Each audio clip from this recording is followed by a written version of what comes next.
Mana? Jinolon kisah sabori waya kisah baru ganti acara langkaru acara timungan barang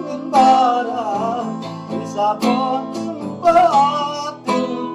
menuju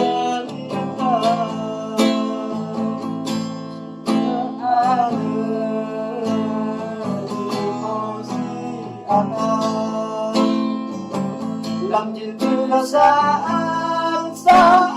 dua orang di tanah bama ayah dilobat ilun rindu tak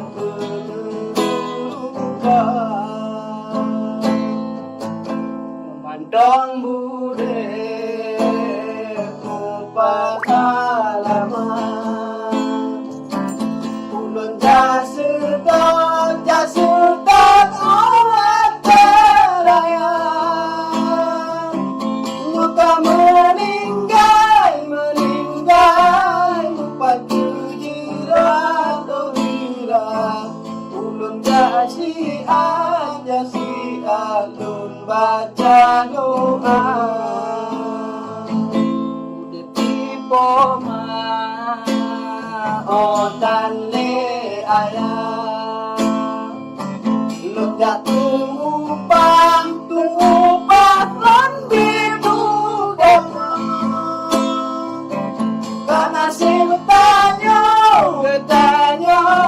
juga Allah hadapi susah tetap belum sabar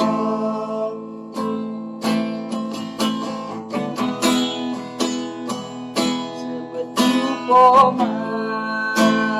ada mertua kendak Allah gedanya sabar abek doa azal cobaan Allah ya Allah sabar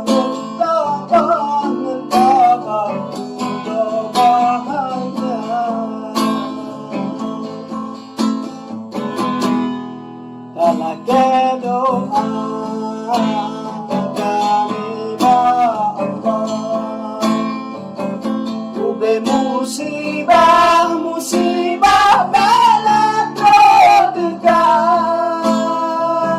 acara aman